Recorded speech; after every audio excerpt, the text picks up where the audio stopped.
Voulez-vous être millionnaire? Vous savez, vous le pouvez. Tout ce que vous avez à faire, c'est mettre de côté l'un de ces billets chaque semaine. Presque tout le monde a déjà rêvé de devenir millionnaire. Mais pourtant, seulement 0,79% de la population a atteint ce titre tant convoité. Vous vous dites peut-être que c'est inaccessible ou que l'argent ne tombe pas du ciel. Vous risquez pourtant d'être surpris. Dans cet épisode, vous allez découvrir que même une personne qui travaille au McDonald's peut tout à fait devenir millionnaire avec le bon état d'esprit et le bon plan d'action. Vous êtes sur le point de découvrir comment reprogrammer votre subconscient afin de manifester absolument tout ce que vous voulez. Que vous vouliez sortir des dettes, gagner plus d'argent ou simplement atteindre la vie de vos rêves. Cet épisode est fait pour vous. Maintenant, considérez ceci juste un instant. Lorsque vous pensez en images. Faisons un test. Je vais vous suggérer de penser à la maison dans laquelle vous vivez. Et en le faisant, réalisez qu'une image de votre maison apparaît sur l'écran de votre esprit. C'est presque comme si il y avait un écran qui se trouvait juste au centre de notre tête. Et à la seconde à laquelle nous pensons à notre maison, l'image de la maison apparaît sur l'écran de notre esprit. Maintenant, j'aimerais vous proposer de penser à votre voiture. Et à la seconde à laquelle vous pensez à votre voiture, l'image de la maison est partie et l'image de la voiture est là. Pensez à votre cuisine, votre jardin. Pensez à votre poste de travail ou à votre école. Et bang, bang, bang, juste comme ça l'image change. Nous pensons littéralement en images. Maintenant, je vais vous proposer de penser à votre esprit. Maintenant, lorsque la plupart des gens pensent à leur esprit, ils voient une image du cerveau. Combien parmi vous ont vu un cerveau? Il y a pas mal de mains en l'air. Et pourtant, le cerveau n'est pas l'esprit, pas plus qu'un ongle de doigt le serait. Et de façon paradoxale, l'ongle de votre doigt et votre cerveau sont l'esprit. Vous voyez, l'esprit est une activité et le corps est la manifestation de cette activité. Et nous allons découvrir, à travers cette vidéo, que le corps n'est vraiment rien d'autre qu'un instrument de l'esprit. Maintenant, votre cerveau est constitué de centaines de milliers de cellules. À l'intérieur de ces cellules, nous imprégnons des visuels ou des images.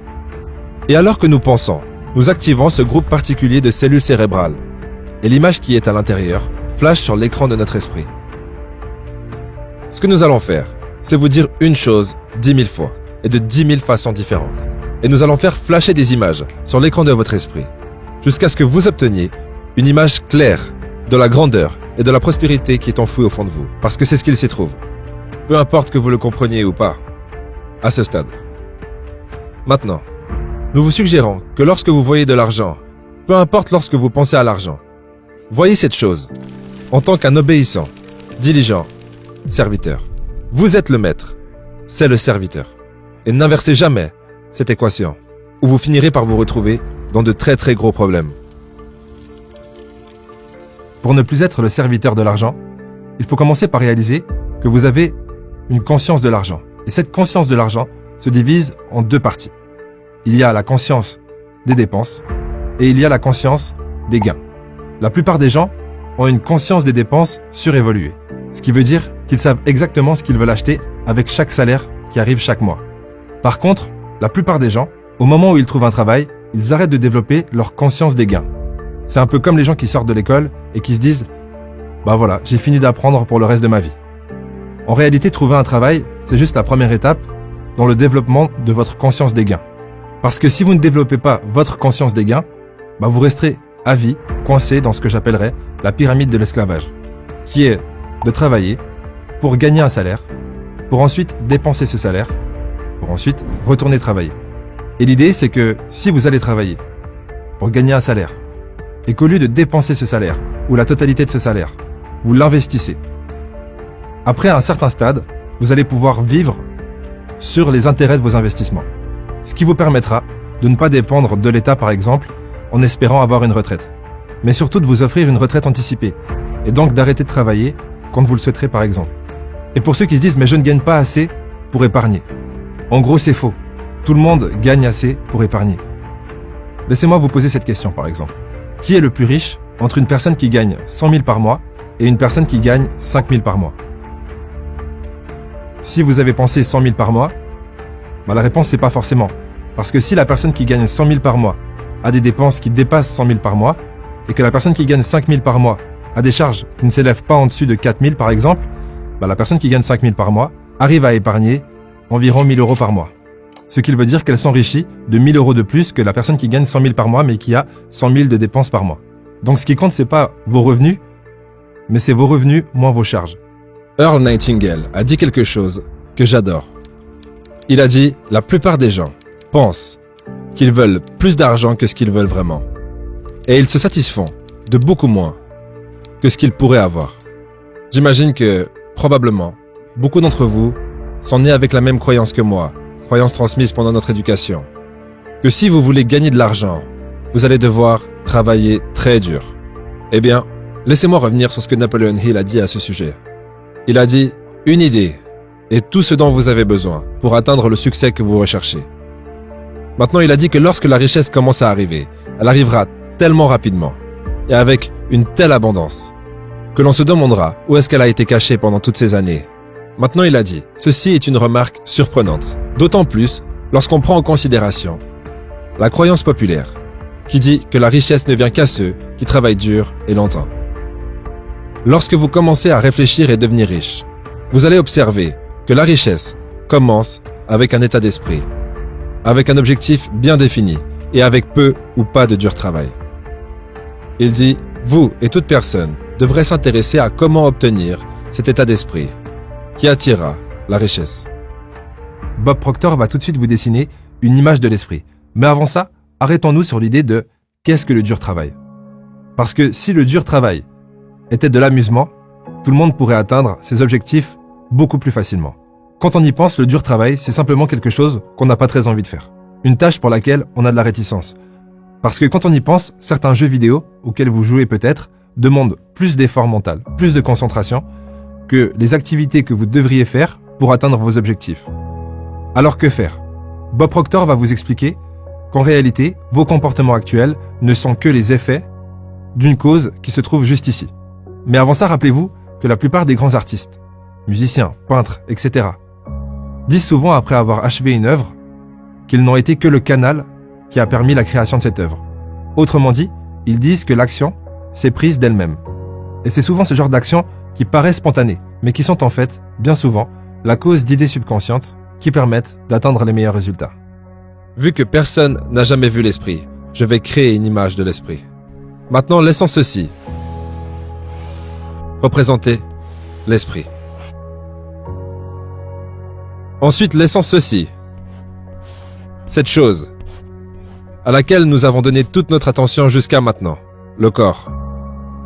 Et c'est cette chose ici qui se transforme en action et cause les résultats que nous obtenons. Si nous voulons changer ce que nous faisons, ou si nous voulons changer notre comportement, nous allons carrément devoir changer ce qu'il se passe ici. Si nous voulons changer ce qu'il se passe ici, nous allons devoir comprendre comment ça fonctionne. Il y a 2 sections à l'esprit, jointes ensemble, mais différentes dans leur façon de fonctionner. Et nous nous référons à ceci en tant que l'esprit conscient, et à ceci en tant que l'esprit subconscient. Vous savez quelle est la question? Est-ce que cette idée va m'emmener d'où je suis et me faire avancer dans la direction de l'étoile que je vise? Est-ce qu'elle m'aidera à atteindre mon objectif? Si ce n'est pas le cas, je vous le garantis qu'elle vous emmènera dans l'autre direction, parce que vous n'allez pas rester là où vous êtes. Cela est certain. Cette zone de confort est un endroit dangereux où se trouver. Comme Bob Briggs l'a dit, c'est peut-être confortable, mais c'est un mauvais endroit. Vous avez la capacité, lorsque quelqu'un vous fait une suggestion, qui vous emmènera dans une direction autre que l'endroit où vous voulez aller, vous avez la capacité de consciemment et mentalement rejeter cette idée. Et ensuite, vous pouvez aller de l'avant et créer n'importe quelle autre idée que vous pourriez vouloir. Autant longtemps qu'une idée est dans votre esprit conscient, elle n'aura absolument aucun effet sur votre corps physique ou sur ce que vous faites. Absolument aucun effet. C'est lorsque vous prenez cette idée et que vous la faites passer de ce côté de notre esprit, qu'on appelle le subconscient. On pourrait aussi l'appeler l'esprit universel. C'est appelé par plein de noms différents. Le superconscient, il doit y avoir plus de 150 noms que vous pouvez utiliser ici. Les anciens Grecs appelaient cette partie de notre personnalité le cœur. Vous voyez, ils disaient que lorsque vous pensez dans votre cœur, vous êtes. Savez-vous que cette partie de votre personnalité n'a pas la capacité de rejeter une idée? C'est absolument impossible. Peu importe quelle idée, arrive ici et vient là-dedans.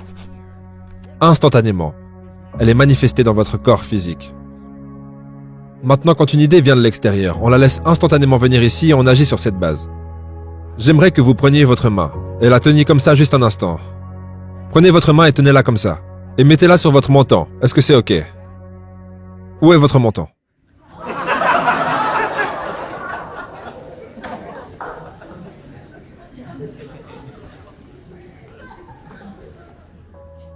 Pourquoi est-ce que vous avez mis votre main ici? Vous savez pourquoi est-ce que vous avez mis votre main ici? Parce que j'ai mis la mienne ici. Vous direz que c'est ce que je vous ai dit de faire. Mais je dirais plutôt que vous ne pensiez pas. Je vais faire la suggestion que vous avez laissé cette idée aller directement dans votre subconscient et vous avez automatiquement agi sur cette idée. Si vous choisissez une idée et que vous la mettez ici, instantanément et automatiquement, vous faites passer cette chose qu'on appelle le corps, qui n'est rien d'autre qu'une masse d'énergie dans une nouvelle vibration. Cela vous fera ensuite agir différemment. Vous voyez, l'action est causée par la vibration.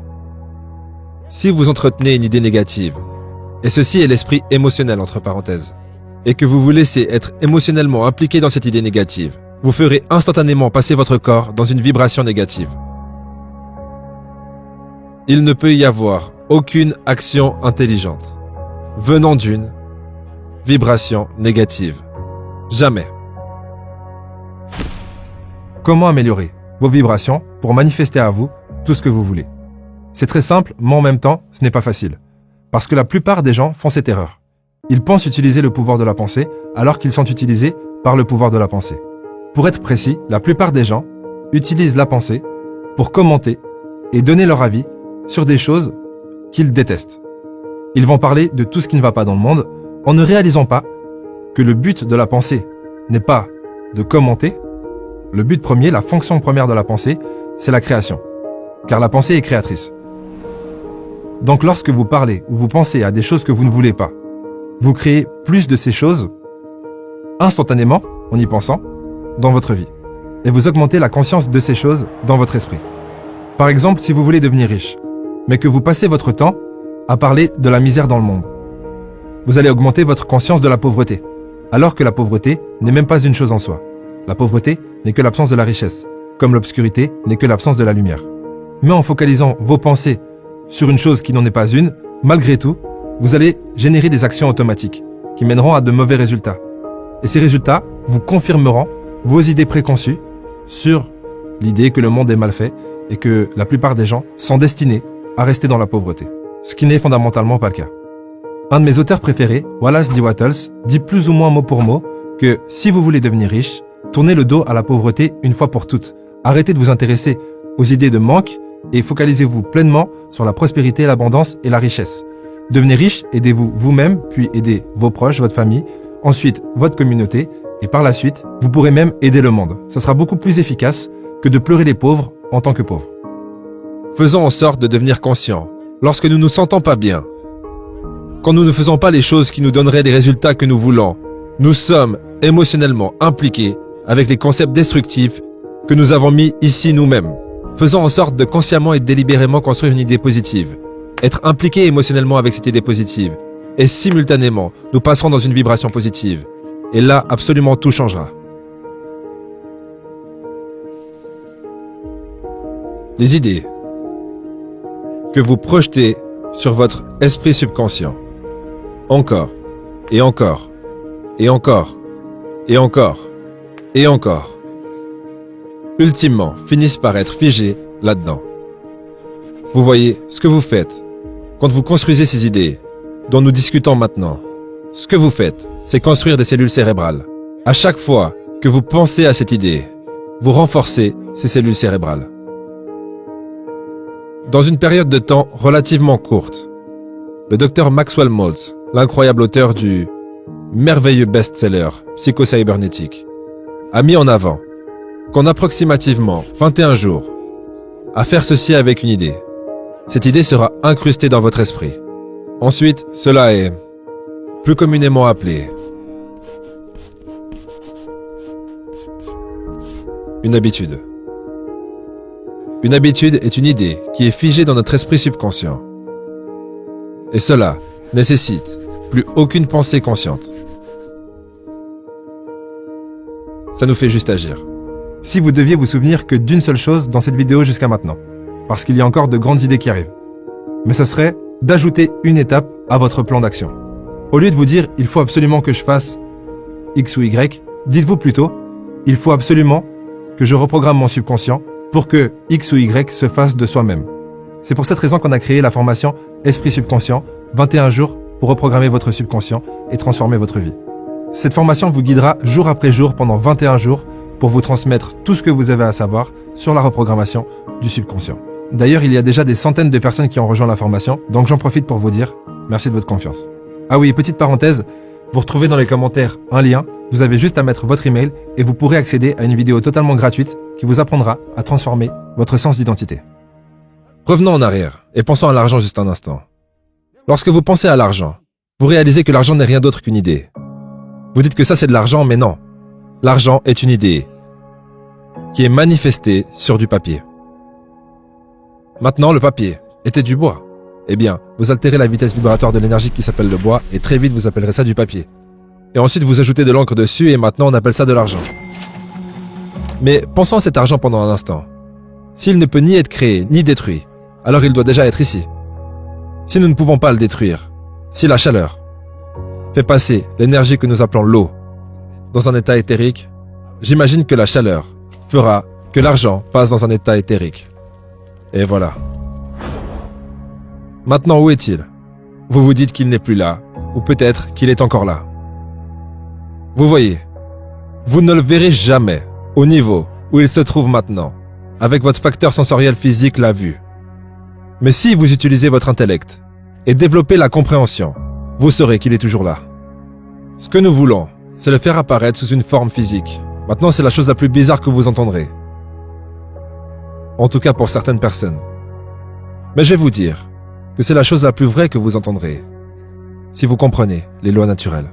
Maintenant, ce dont je parle, c'est de faire passer votre esprit dans un niveau de vibration supérieur, développer une conscience supérieure, et vous pourrez littéralement attirer toutes les choses que vous voulez.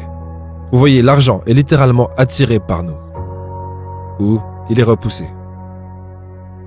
On a déjà rapidement parlé des revenus, en disant que vos revenus n'étaient pas la chose la plus importante dans un premier temps. Mais malgré tout, augmenter vos revenus est la façon la plus sûre d'augmenter votre capital. Bien sûr, en vous assurant encore une fois de ne pas augmenter vos charges au fur et à mesure que vos revenus augmentent. Mais comment augmenter ces revenus, ou même créer un revenu pour ceux qui n'en ont pas? Eh bien, il n'y a pas beaucoup de façons de le faire. La première, c'est de vendre un produit, et la deuxième, c'est de vendre un service. Quelque part, même les employés sont entrepreneurs dans ce sens-là, car ils vendent un service, leur temps et leur capacité, à une entreprise qui vend un produit ou un service directement à une clientèle. Maintenant, sachant que l'argent n'est rien d'autre qu'une idée, communément acceptée, contre quoi s'échange une idée? Une idée s'échange contre une autre idée.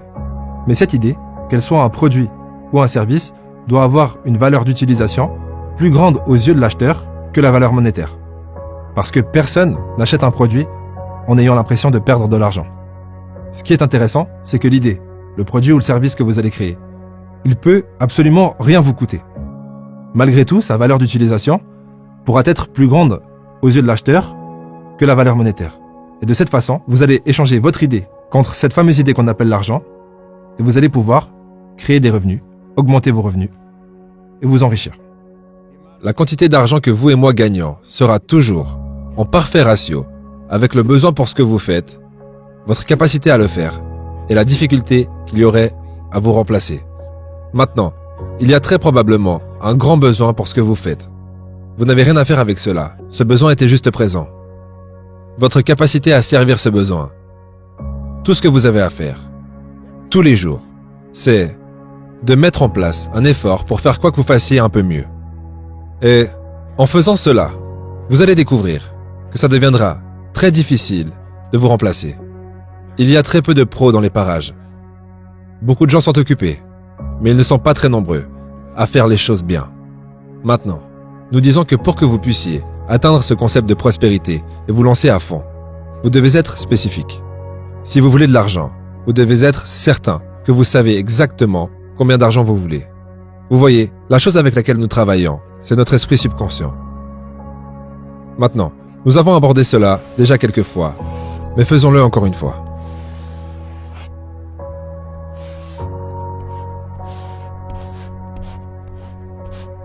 Ce sont les idées qui ont été programmées dans notre esprit subconscient, à travers la répétition, qui ont constitué le conditionnement qui s'y trouve actuellement.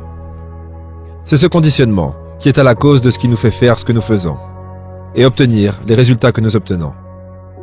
S'il y a de la pauvreté comme résultat ou un manque d'abondance, le problème ne se trouve pas dans ce que nous faisons. Le problème est ce qui nous fait faire ce que nous faisons. Vous voyez, l'action ou le comportement est un effet. Maintenant, c'est là-dessus que tout le monde essaye de changer quelque chose. Il s'efforce de changer les effets. Si vous voulez changer vos résultats, il est absolument nécessaire que vous alliez à la cause du problème, à la cause primaire. Et la cause de votre situation financière actuelle se trouve juste ici, dans l'esprit subconscient. Maintenant, ce que nous devons faire, c'est de choisir consciemment ce que nous pensons et établir une idée de la prospérité que nous cherchons, ici dans notre conscience. Ensuite, nous devons être émotionnellement impliqués dans cette idée. Les gens qui n'ont pas d'argent auront de la peine à accepter cela. Mais je n'ai jamais rencontré qui que ce soit avec de l'argent qui avait de la peine à accepter ça. Pour tout dire, ils le savent, et c'est la raison pour laquelle ils ont de l'argent. Une chose importante à faire pour toutes les personnes qui veulent améliorer leur qualité de vie et transformer leur environnement, c'est de passer autant de temps que possible dans son imagination. L'idée, c'est que vous pouvez utiliser votre imagination pour penser à n'importe quoi.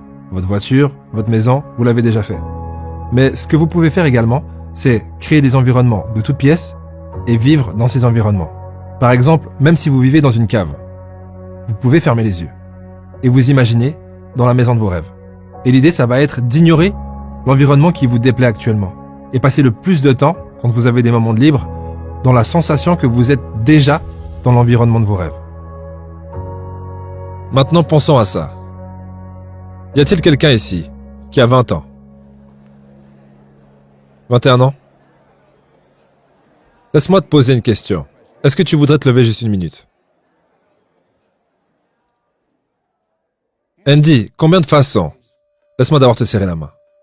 Comment ça va, Andy? Bien et vous? Je vais merveilleusement bien. Andy, combien de façons y a-t-il de gagner de l'argent à ton avis? Des centaines? Eh bien, tu sais, c'est marqué dans le livre qu'il y en a seulement 2. Seulement 2 façons. Maintenant, c'est un peu choquant pour la plupart des gens. Il y a un jeune homme l'autre jour qui a répondu une façon. Il était très proche.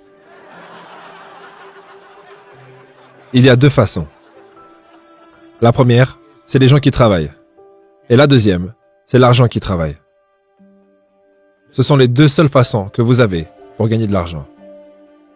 Est-ce que tu travailles, Andy? Oui. Tu travailles. Est-ce que tu dépenses l'un de ces billets chaque semaine? Très facilement. Très facilement. Ce que nous regardons ici, c'est un billet de $20.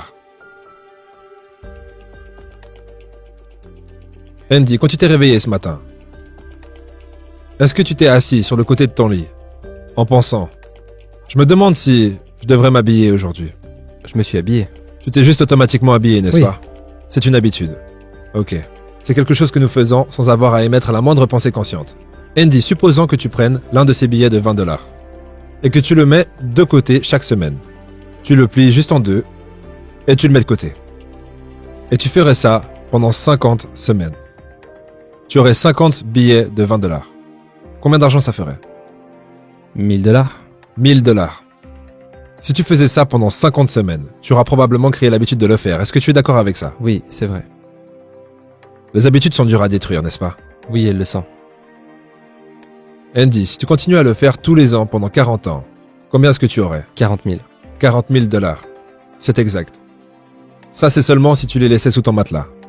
Cependant, si tu trouves quelqu'un qui sait vraiment comment trouver des investissements rentables pour ces billets de $20, et tu les donnes à cette personne pour que cet argent travaille pour toi, de cette façon, tu auras les 2 façons de gagner de l'argent. Tu travailles, Andy, et tes $20 travaillent.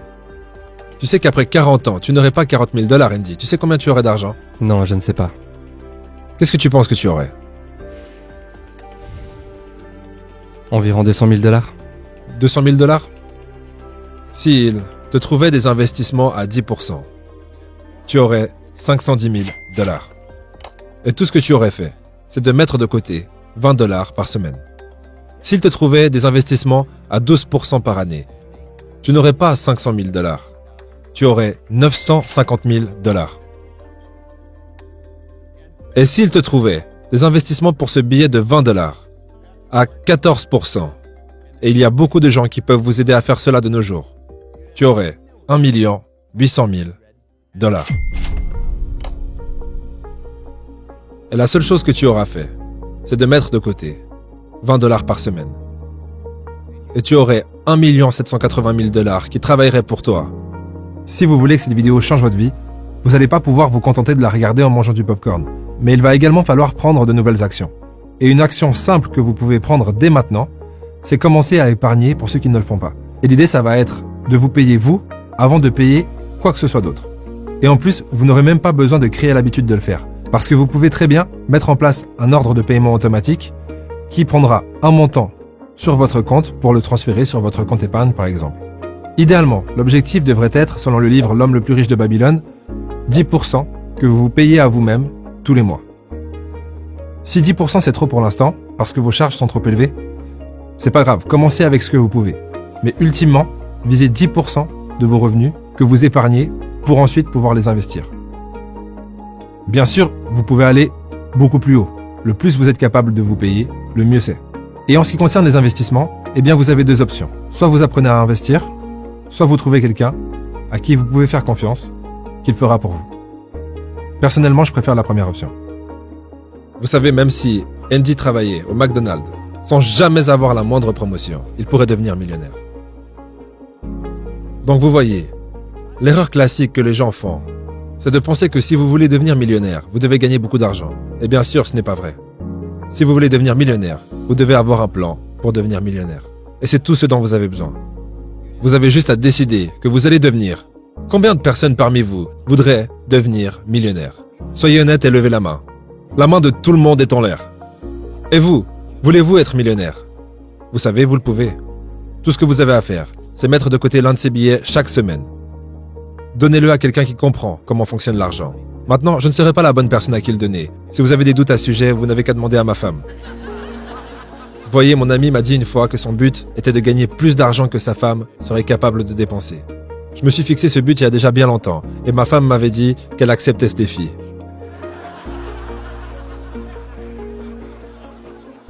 Pourquoi n'y a-t-il pas plus de personnes qui deviennent millionnaires?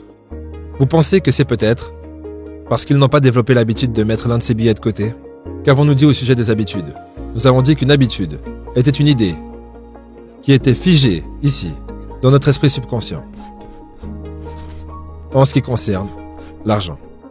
Maintenant, si le nombre de personnes qui y arrivent est si petit, ils doivent avoir une habitude dans leur esprit subconscient, en ce qui concerne l'argent. Mais je dirais que c'est une mauvaise habitude. Mais vous savez qu'à travers un choix conscient, nous pouvons créer une bonne habitude. Nous pouvons renouveler l'esprit. Et vous n'avez qu'à vous discipliner pendant une période très, très courte.